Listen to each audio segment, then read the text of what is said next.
Pourquoi certaines personnes sont capables de faire tout ce qu'elles ont à faire avec un enthousiasme contagieux, alors que d'autres manquent toujours de temps? Pourquoi certaines personnes sont capables de prendre du temps pour elles, alors que d'autres sont débordées par les tâches quotidiennes qu'elles ne réussissent jamais à compléter? Pourquoi certaines personnes sont capables de réaliser ce qui leur tient à cœur, alors que d'autres sont toujours trop débordées pour penser à ce qu'elles aimeraient vraiment réaliser? Bonjour, je suis Jannick Léonard, fondatrice du Yoga des Saisons et auteure du livre en anglais Emanate Your Best Life. Bienvenue à ma toute nouvelle série vidéo intitulée Comment avoir plus de temps pour soi et pour les projets qui nous tiennent à cœur. Donc, si tu es une maman débordée et que tu as de la difficulté à te ressourcer au quotidien, ou que tu es une entrepreneur et que tu n'as pas assez de temps à consacrer à ton bien-être et aux projets qui te tiennent à cœur, eh bien, restez avec moi parce que vous allez découvrir pourquoi les mamans entrepreneurs comme vous et moi peuvent réussir à réaliser les projets qui leur tiennent à cœur, se sentir nourris et ressourcés malgré le manque de temps. Et pourquoi c'est important que vous aussi puissiez vous réaliser maintenant. L'objectif de cette vidéo est simple. Trouver une nouvelle perspective à votre quotidien pour avoir plus de temps, pour prendre soin de vous et pouvoir réaliser les projets qui vous tiennent à cœur. En plus, je vais vous montrer comment c'est possible, en 10 minutes par jour, de retrouver le bien-être. Et plus vous êtes en équilibre au niveau physique, mental et émotionnel, plus vous aurez la chance de faire l'expérience d'être en contrôle et en parfaite harmonie avec vos obligations quotidiennes, tout en ayant le temps à consacrer à ce qui vous tient réellement à cœur. Êtes-vous prête à concrétiser tout ça? Avant de commencer, je dois vous aviser à propos d'un point très important.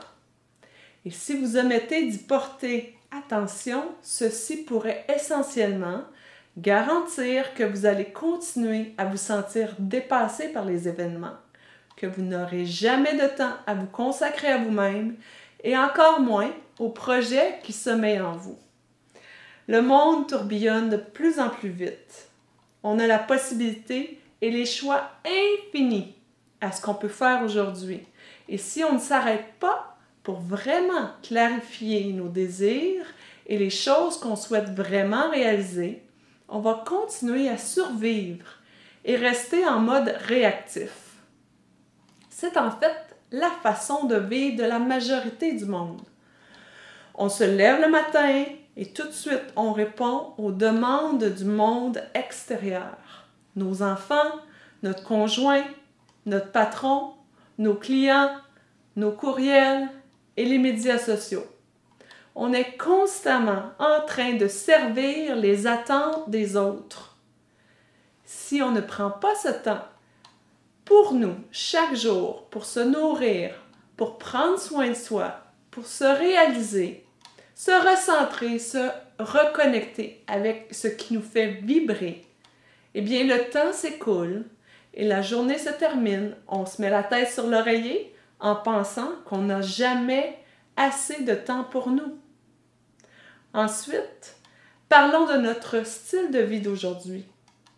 Par exemple, dans les années 90, c'était très populaire d'aller au gym quelques fois par semaine pour s'entraîner.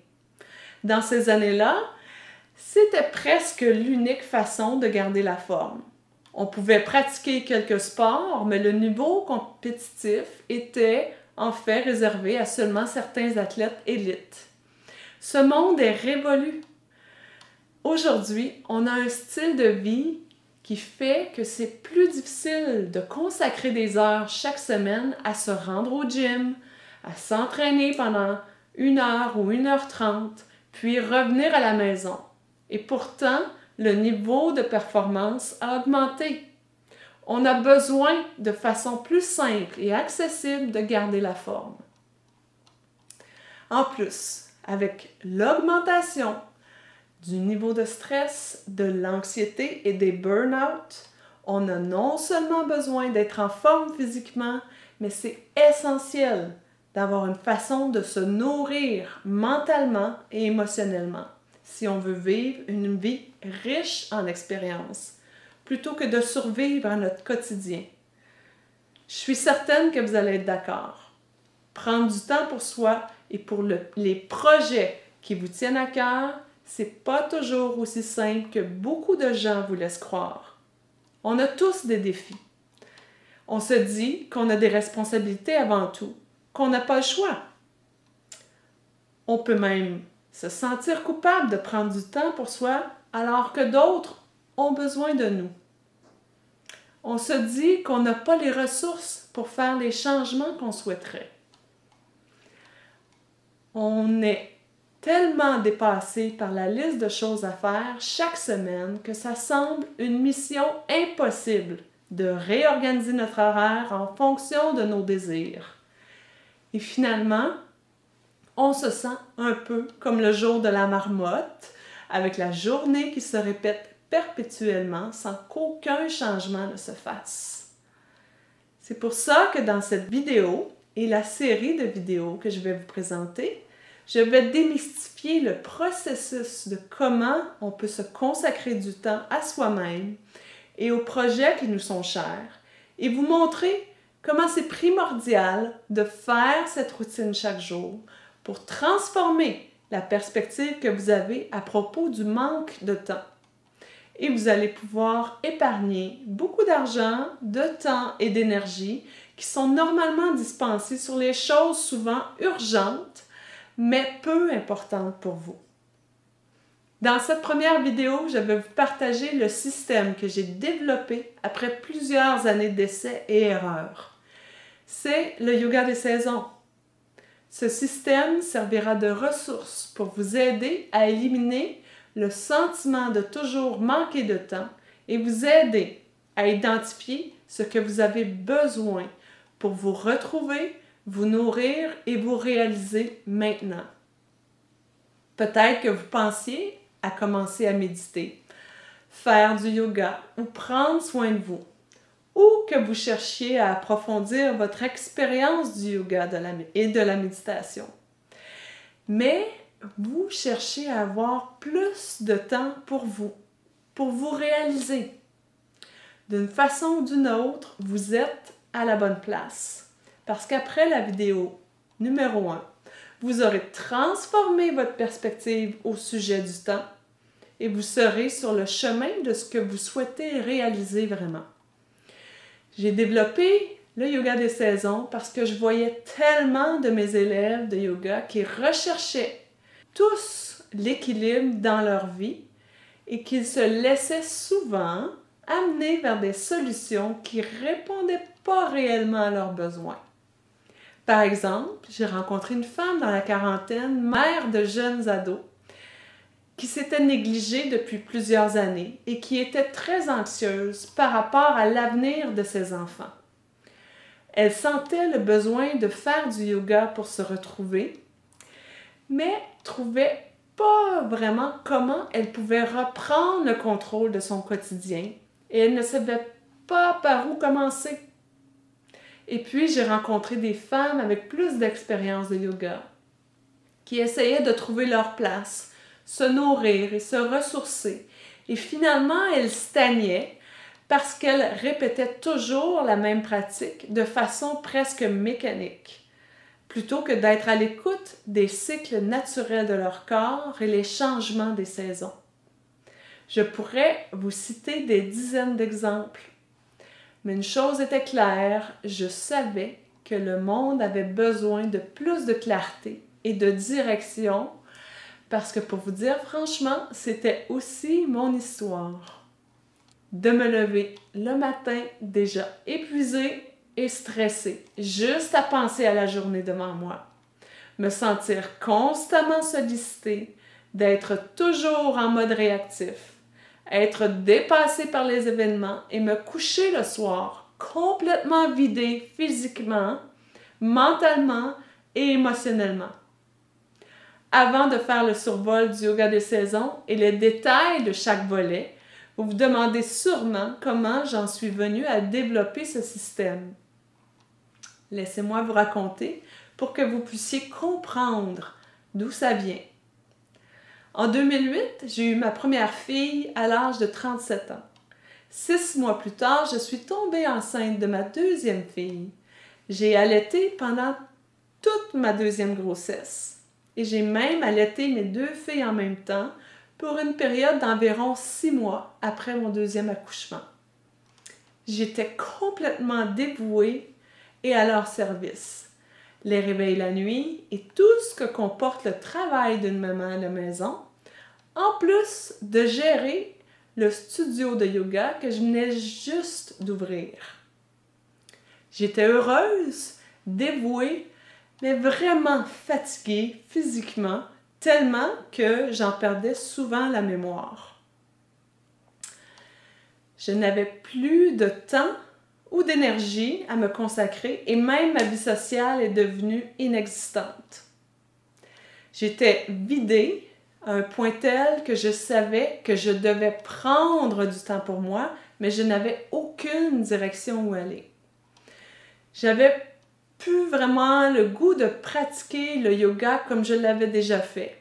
Et ma pratique se résumait à quelques minutes de méditation ici et là. Et en fait, c'est cette mini-pause quotidienne qui m'aidait à garder la bonne humeur. Je me souviens d'un commentaire de ma médecin à l'une de mes visites lorsqu'on essayait différents moyens de régulariser l'anémie que je faisais. Elle me dit « C'est sûrement la méditation qui te garde l'esprit sain ces temps-ci parce que beaucoup de femmes à ta place demanderaient des antidépresseurs. » J'ai compris à ce moment-là que c'était essentiel que je continue à méditer chaque jour, même si c'était juste pour quelques minutes. J'ai ensuite trouvé une professeure de yoga en Californie qui m'a amenée à transformer complètement la façon dont j'allais pratiquer le yoga. Pendant 5 jours, je suis partie en formation avec Shiva Rea, qui est une maître de yoga reconnue mondialement. Ce qui m'est arrivé durant cette formation a été la pierre angulaire de tous les fondements du yoga des saisons. À notre arrivée, le dimanche soir, nous avons fait une pratique de yoga très intense qui a duré presque 2 heures.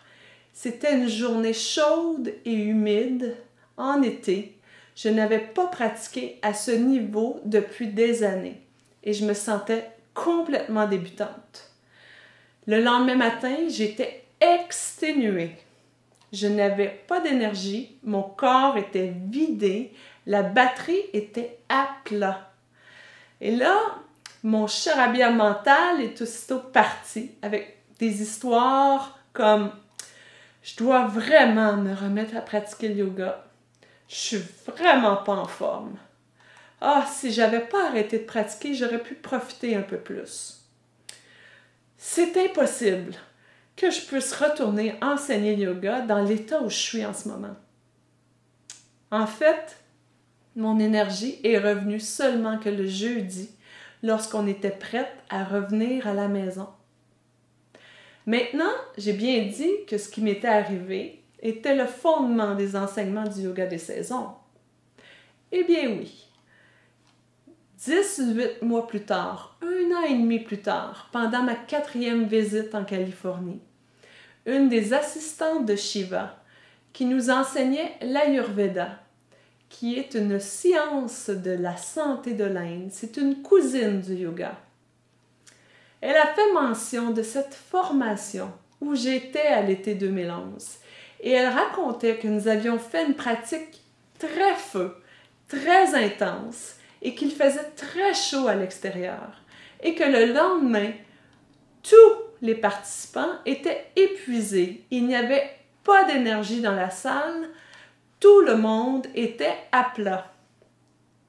À ce moment, elle avait mentionné à Shiva que selon l'Ayurveda, la pratique de yoga qui aurait mieux servi tout le monde, étant donné la météo, aurait dû venir équilibrer le feu.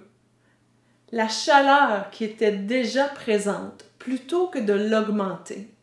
C'est comme si on avait épuisé le feu complètement, l'énergie vitale, la motivation qui vient naturellement quand le feu est bien nourri. J'ai donc compris que ce n'était pas juste moi, mais l'expérience de tout le monde. J'ai compris que ce n'était pas mon manque de pratique ou d'entraînement au yoga, mais plutôt que la pratique offerte n'était pas adéquate pour la saison. J'ai commencé à ce moment-là à explorer avec mes élèves une approche qui nous permet d'être plus à l'écoute de notre environnement et de nos besoins individuels, en prenant compte de notre état physique, mental et émotionnel. Donc, pendant les années qui ont suivi, j'ai créé des programmes personnalisés à chaque saison pour mes élèves qu'ils pouvaient faire à la maison en moins de 15 minutes, soit une blessure au dos, un problème d'anxiété, un deuil passager, un burn-out, donc tout dépendant de la situation qu'ils vivaient au moment donné, ou même pour des gens qui avaient le goût de performer plus physiquement, de sortir de leur zone de confort, ou même d'approfondir une pratique de méditation. Chacun pouvait y trouver son compte tout en étant en harmonie avec la saison. J'ai compris l'impact qu'avaient les changements de saison sur nous et que je n'avais plus vraiment à me plier à un programme strict, comme quand tout le monde exécute la même chose. Et souvent, un programme contraignant dans ma nouvelle réalité de maman et entrepreneur. Je pouvais maintenant façonner mon quotidien en ayant la conviction que ce que je fais est parfaitement adapté à ce que j'ai réellement besoin. Je me sens maintenant nourrie et je me consacre à des projets qui me tiennent à cœur. Et le temps que je prends pour prendre soin de moi, même si c'est juste 10 à 15 minutes par jour, me permet de maintenir une bonne forme physique et un état mental et émotionnel équilibré et surtout me réaliser et amener ma contribution à un autre niveau parce que je n'ai plus cette histoire que je n'ai pas assez de temps, que je suis exténuée et qu'il y a trop à faire. Mais ça ne se termine pas ici. Tout ce que je vais vous partager ici est exactement le même plan que j'ai suivi pour me sentir nourrie et zen et me consacrer aux projets que je souhaite réaliser chaque jour. C'est le plan qui m'aide à me garder en forme, calme et inspirée par ma vie. Le plus important est que, puisque je sens que je me réalise au quotidien dans les domaines professionnels et personnels, je peux être vraiment présente pour mes enfants. Et en fait, je suis plus patiente, beaucoup plus patiente. Et j'ai du plaisir à prendre ce temps de qualité avec mes filles. C'est ce que je souhaite pour vous. Vous ne seriez pas en train de regarder cette vidéo si vous n'étiez pas toujours en train de courir après le temps, à la recherche de l'équilibre, pour vous réaliser pleinement et vous sentir bien autant dans votre corps que dans votre tête. C'est pour ça que je souhaite simplifier les choses pour vous. Le yoga des saisons est créé spécifiquement pour vous aider à enlever les contraintes de temps, pour que vous puissiez enfin vous sentir bien dans votre peau, que vous soyez calme tout en vous réalisant dans vos objectifs de vie. Pour commencer, j'ai créé un fichier PDF pour vous aider à prendre des notes et pour vous offrir une valeur considérable à cette mini-formation. Vous voyez le lien pour télécharger juste au bas de la page. Cliquez sur pause sur la vidéo et une fois que vous aurez téléchargé le fichier et que vous êtes prête, on va continuer. Aujourd'hui, on va survoler le premier volet du yoga des saisons qui est d'évaluer où on est en ce moment. Ça va nous permettre de savoir où on est pour clarifier où on veut aller. C'est un moment privilégié d'introspection qui est essentiel. Vous êtes prête? allons-y.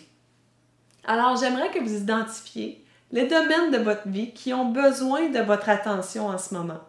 C'est peut-être votre santé physique, une situation dans votre vie privée ou au travail. Ça peut être un état émotionnel suite à un événement difficile, par exemple. Vous allez écrire brièvement comment vous vous sentez dans chacun des domaines cités dans la fiche. En commençant par votre bien-être en général.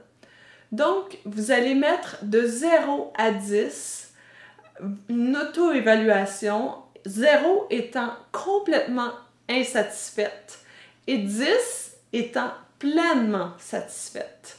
Donc, vous allez faire l'auto-évaluation pour chacun des domaines et ensuite, vous allez décrire à quoi ressemble ce domaine dans votre vie.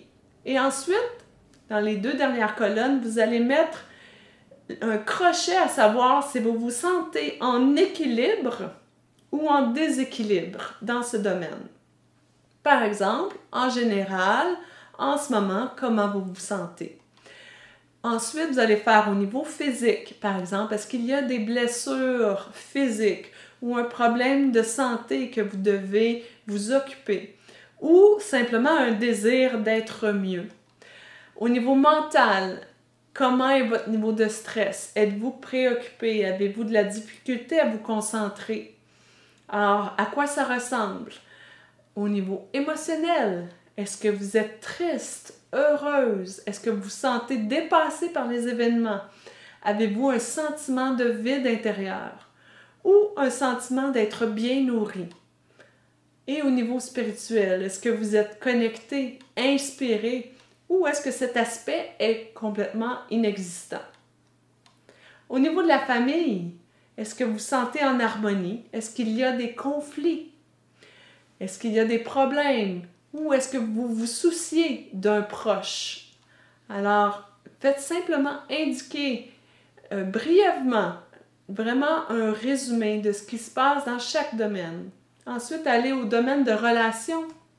Au niveau social, est-ce que vous vous sentez bien entouré? Est-ce que vous avez du soutien?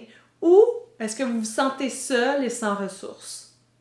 Au niveau du travail, ou si vous êtes à l'école, aux études, est-ce que vous êtes satisfaite, accomplie? Est-ce que vous vous sentez utile?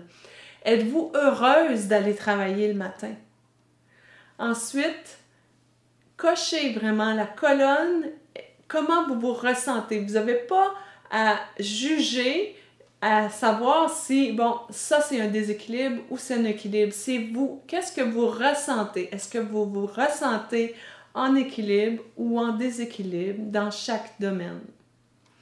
Maintenant que cette auto-évaluation est terminée, vous allez sûrement observer qu'il y a 1 ou 2 domaines de votre vie qui sont en déséquilibre. Soit que vous êtes en recherche d'équilibre dans ce domaine, soit que vous ignorez volontairement le déséquilibre dans ce domaine de votre vie. Sachez que c'est très rare que nous sommes en parfait équilibre dans tous les domaines de notre vie. C'est ce qu'on appelle la santé parfaite, lorsque tous les domaines de notre vie sont en parfait équilibre. Mais les changements, les événements de la vie font qu'il y a différentes expériences, on vit différentes situations et ça crée un déséquilibre. Si vous remarquez, on est toujours à la recherche de l'équilibre, que ce soit dans un domaine de votre vie ou un autre. Parfois, c'est le travail, on peut déménager, il y a une séparation, il y a la naissance d'un enfant, on vit un deuil. Il y a toujours des événements qui font qu'il y a une recherche naturelle d'équilibre, de retrouver l'équilibre. C'est en fait notre acceptation à cette réalité qui amène une résilience et c'est nécessaire pour nous aider à avancer.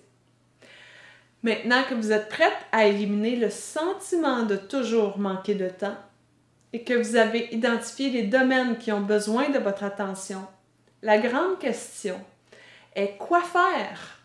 Comment choisir ce qui répondra à nos besoins? Pour vous dire franchement, c'est ce qui est le plus important pour celles qui manquent de temps. Savoir choisir adéquatement. Si vous ne savez pas quoi choisir ou par où commencer pour vous aider à accomplir ça, vous allez donc continuer à toujours avoir la même expérience et conserver ce déséquilibre et cette insatisfaction. Dans un monde où il y a tellement d'options, par exemple les types de yoga, les postures de yoga, les différents types de méditation, comment respirer adéquatement, quoi faire si on vit un grand stress ou qu'est-ce qu'on pourrait faire si on a des crises d'anxiété, quoi prioriser quand on a juste quelques minutes par jour. Alors, comment faire pour s'y retrouver? C'est ce que je vais vous montrer dans la deuxième vidéo. Comment choisir les meilleures pratiques pour ce que vous avez besoin, dans le peu de temps que vous avez. Que ce soit pour celles qui manquent de temps, ceci servira de fondation pour savoir comment faire pour vous ressourcer au quotidien. Si vous avez déjà une expérience du yoga et de la méditation, vous serez en mesure d'approfondir rapidement votre expérience et vous saurez ce que vous aurez besoin. Je vais également vous parler de 6 différentes avenues qui s'offrent à vous. Par exemple, si vous avez une condition de santé que vous devez vous occuper, vous choisirez l'avenue nourrissante et régénérante. Si vous cherchez à vous recentrer, à mieux performer, à retrouver l'énergie, tout en cultivant le calme et la réceptivité, l'avenue harmonie et équilibre sera tout à fait indiquée. Vous aurez accès à une fiche PDF que vous pourrez télécharger avec les détails sur les 6 avenues proposées dans le yoga des saisons. Identifier les pratiques qu'on a besoin selon nos besoins est facile et je vais vous montrer comment dans la deuxième vidéo. Avant de se quitter aujourd'hui, j'aimerais que vous puissiez laisser un commentaire juste en dessous de la vidéo et me dire quel domaine de votre vie a besoin de votre attention en ce moment. J'aimerais également savoir un peu plus sur vous. Dites-moi comment ce déséquilibre affecte votre bien-être en ce moment. Et comment serait votre vie si vous aviez plus de temps à vous consacrer à vous-même et aux choses qui vous tiennent à cœur. Laissez un commentaire juste au bas de la vidéo. Je vais tous les lire et je vais répondre au plus grand nombre de commentaires possible. Si tu as trouvé cette vidéo utile, s'il vous plaît, merci de la partager sur Facebook et les autres réseaux sociaux. Ou juste en partageant l'adresse Internet à vos amis par courriel. Vous savez, vous n'êtes pas seul dans ce tourbillon. Et si moi, j'ai réussi à retrouver l'énergie, la motivation et le temps pour me ressourcer et faire des projets qui me tiennent à cœur, vous aussi, vous le pouvez. En regardant la fiche que vous avez remplie aujourd'hui, vous pouvez sûrement voir plus clair sur votre situation actuelle et ce que vous souhaitez vraiment pour vous-même. En étant plus clair sur où on est, c'est plus facile de savoir comment arriver là où on veut aller. Alors, ce qui s'en vient, on va parler des avenues possibles en suivant un processus simple pour connaître les pratiques à privilégier pour avoir plus de temps pour soi. J'ai vraiment hâte de vous revoir à la prochaine vidéo.